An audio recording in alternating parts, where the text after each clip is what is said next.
Today we kick off welcoming award-winning playwright Christin Cato and director Melissa Crespo to discuss the world premiere of the play Okay, set aside inside, the dressing room of a regional theater in Oklahoma. Just 2 hours before curtain, Melinda receives a disturbing phone call that sends her spiraling due to the state's recent abortion ban. Her upcoming appointment has been canceled indefinitely, and with the help from her wisecracking New York Latina castmates, the group navigates a post-Roe America with grievances, fears, humor, and even some tarot cards. And joining us to share more is Okay playwright Christin Cato and director Melissa Crespo. Hello and welcome. Thank you. It's good to be here. Well, thank you for being here. And I just want to explain to the audience why I'm going, okay, right? Because it's written with an exclamation point, right? So, Christin, welcome. Hi. Should I refer to you as Christin Eve or just Christin? I know Christin, Cato. People call me Cato.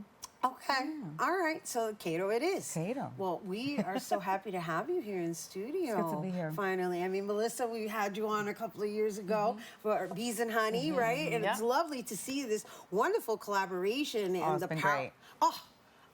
Right. So let's just talk a little bit about this Latinx Playwright Circle, right? Because that's also an association of you guys, right? No? Well, Guadalis, who wrote Bees Right. and Honey, Yes. Okay. That's is right. one of the co-founders of Yes. Latinx Playwright And I am Circle. a member of Latinx Playwright Circle. When because they produced, they co-produced Sancocho, which also premiered about 2 years ago. Got it. No, because I was doing a little no, research on you, and I just love the collaboration Yes. that's We're all occurring. connected. Yes, It's a lot of collaboration. Yes. So we're shouting her out, right? And Yes, we're shouting out we the love Latinx Guadalis. Playwright Circle as well. And please see. I know this is separate from that. This is INTAR, right? So let's talk a little bit about how you developed this particular play called Okay, and why you chose Oklahoma as the destination. Well, in 2022, I was sitting in my living room, and I put on the news because I was reading things about, what the Supreme Court and how they were deciding on Roe v. Wade. And I turn on the news, and then I see the governor of Oklahoma signing the abortion ban. And it's a televised event, and I think this is like CNN Live or something. But it was shocking to me because surrounded by him are all these people who are just celebrating this like victory, right? And then behind him are just like this group of like women, young women, who were just like cheering this on. And I thought to myself, oh my goodness, like this is really, really happening. I was just stuck on my sofa. I was just like, this is happening. And so Oklahoma was the first state to kind of like jump on that bandwagon, right? As soon as the court overturned it. They were the first ones, because they had the trigger laws, and so they were just the first ones to be like, that's it, we're gonna sign this into law, and it's happening. And I thought it was ironic that around the same time, there was also a revival of Oklahoma the Musical on tour. It was like the national tour. And it was receiving some mixed reviews too. So I just thought that was, funny. And then I thought about my own journey with the musical of Oklahoma. And the first time I did Oklahoma was in middle school, where we had like a little theater program. So we did Oklahoma then. And then in high school, again, I met Oklahoma, but as a sophomore in high school. I went to LaGuardia High School for vocal music. And so they were giving us character songs to learn in voice class, and I was assigned the I Can't Say No number. And I remember, I had to interpret this song. I had to build my character and develop all I have to perform it in front of my classmates and my teacher because I want to get a good grade. And I remember thinking, I'm like 15 years old, and I remember thinking, oh, like she's kind of a slut. but you know, I can't. But I gotta perform Right, you this. can't judge the character. No, I You can't. have to, I have to, you know, yeah. find reason and a connection with her. So I was like, you know what? We're gonna be sex positive, and we're just gonna be like, we're flirty people. And like, you know, we don't want to say no, but we will say no. Right. But you know, but we're just gonna have fun with it. And but I remember thinking that. I remember thinking, this is so odd. You know, like as a 15-year-old, I was like, this is kind of odd. And then, so all of this is happening. All of these thoughts are just swimming. All these memories are just swimming in my mind as I'm sitting watching this governor sign the ban. And that's when I was like, I have to write about this. And here we go. There we go. And here we go. And so, There okay, we go. That's what's why okay? it's in Oklahoma. Why is what okay? The title. Oh, because OK is also Oklahoma. Uh-huh. And the musical Oklahoma has a exclamation point on it too, and also because I thought it would be interesting if we all just kept like, because we all keep checking in on each other, right? Like, Right. are you okay? Right. Are you okay? Yeah. Am I okay? Yeah. Are we gonna be okay? Is everything gonna be okay? Right. And so I'm like, I wanted to kind of get that, Clever. you It's know, clever, yeah. Well, it's got that a double sentiment in the story. entendre. Yes, exactly. Eso mismo. Yeah. So, wow, you can tell she's a storyteller. We just went on a journey with you. And, That's what happened. But I love it. Yeah. Thank you for sharing the foundation of this creation. And so, Melissa, welcome back. Thank you. And I noticed that you tend to be attracted to new projects. So let's talk a little bit about that as in being your preference. Absolutely. Well, directing can be lonely, and so it's nice to have a compadre, comadre, you know, a collaborator. But I also enjoy the charting new territory. You know, no one's ever put this play on its feet. It's never seen a live audience. It's never had costumes, lights, scenic, and that journey with a writer present where we figure it out together is super exciting, and I love that. Yeah, I mean, and you guys really went all in. I mean, the work that's been put into this run. I mean, the set, the lighting. So I need us to talk a little bit about that aspect of it before we go into the details of the show itself, meaning the story. Because it's so important that our people understand that it takes a village to put up a show like this, and that what you are really doing is so intentional because you're putting up top-notch quality productions and presentations when you're now employing lighting designers and set designers. And so talk to me a little bit about like how you choose and who these collaborators are. So we have an amazing team of designers. Rodrigo Escalante did the sets, Maria Cristina Fuste did the lights, Lux Hawk did the costumes, Daniela Hart has done the sound, and Cato has written one of the songs in the show, and she's composed the original music. And so it is a collaboration, and INTAR's been around since the 60s. They are a small and mighty theater, and it is a labor of love, but also of professionals who've been doing this work for a really long time, and we all have to closely communicate and work together to make it success. And these actors are phenomenal. They are, it's all you know, female identifying actors, and bringing these characters to life. It's a little theater.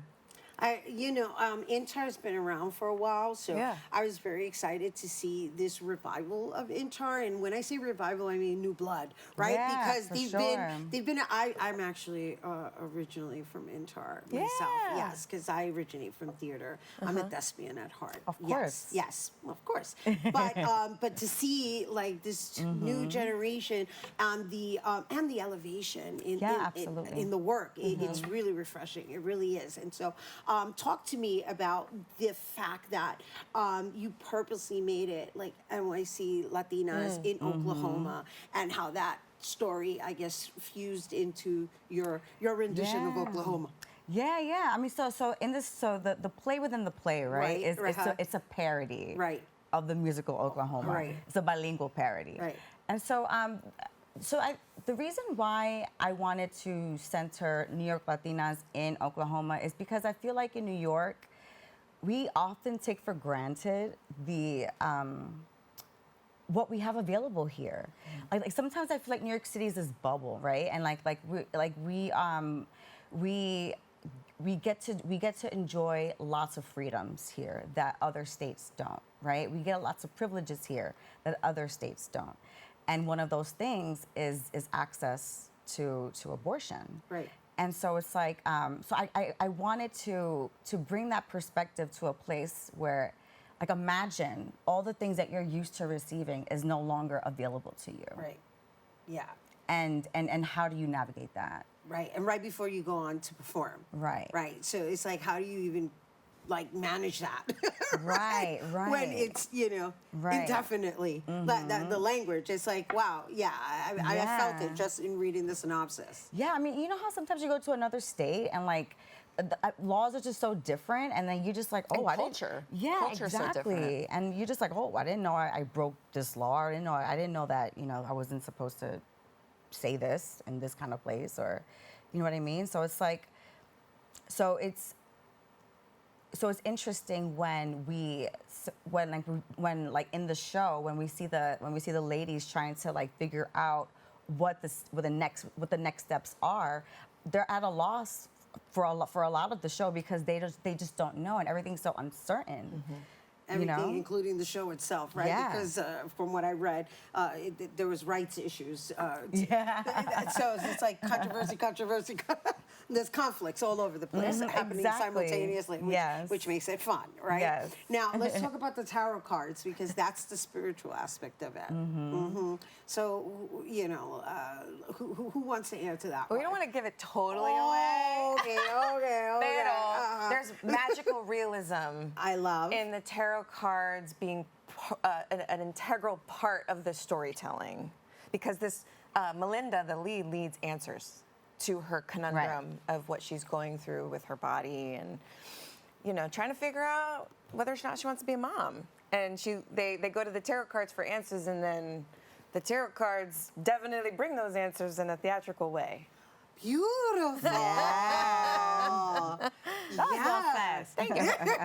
And she created just a really fun world where things just go crazy, and it's very unexpected. Yeah. Fun. Yeah. Yeah. Yeah, and to add on to that, I think, the reason why I wanted to bring tarot cards into the room, because they're in the dressing room, is because there's wisdom that Melinda needs that she's not going to get from her friends. Yeah. And so it's like, how is she going to get this wisdom then, right? Right. And so that's what the tarot cards are there for. They're going to bring her some wisdom that she didn't know she needed. Nice. I'm excited. I can't wait to go see this. Right? Yes. Yes. I mean, it's an all-woman cast or women identifying. And they're right? funny. It's I was just funny. gonna say, it is a blast. It's a ride. It's an adventure. Unapologetically funny. It's just hilarious. The things we're talking about might seem heavy, but Right. it is a laugh It is riot. Well, in conclusion, what do you want people to leave with? I want them to understand that wherever they may fall on the spectrum of pro-choice or pro-life, that you can't impose your thoughts and beliefs on other people, and that we must always choose liberation above all. Yeah. You know what I mean? Yes. Amen. Yes. Like, let people have a choice, especially when it's about their own bodies. Absolutely. Absolutely. It is a deep dive into how Yeah. difficult the choice is, Yeah, too. exactly. Yeah. Right. Yeah. Right. Yeah, Liberation. that is it's much more nuanced than just like, I must get this abortion because for health reasons, or Right. Right. like all these exceptions Right. that the courts are listing, but it's more than that. Right. I mean, there are real circumstances to be considered, Right. other than one's health and or violent trauma or something. You know what I mean? At the end of the day, Yeah. My body, my choice. Exactly. That's it. At the end of the day. So many factors to consider. I know. And I love that you're bringing it into this light of presenting it in a theatrical form, because at the end of the day, you're raising the social consciousness. Yeah. And that's what I love about your work. With joy. With joy. We're having a good time. We're laughter. having a good time because Absolutely. we have to try to have a good time whenever we can. that has to be inserted into the space Yeah. as well, right? Because, Gemma, Right. That's all we got at the end of the day. that's it. Yeah. Oh my gosh, you guys, I hope you're excited as I am. Okay, Playwright, once again, Christin Eve Cato and director Melissa Crespo. And I hope you got a taste of what's in store. They are running now through June 8th, so you still have time to see it. And that's happening at the International Arts Relations Theater, also known as INTAR, which is located at 500 West 52nd Street in Manhattan. And for more information and tickets, you can visit intartheater.org. All right, stay tuned. There's more open when we return.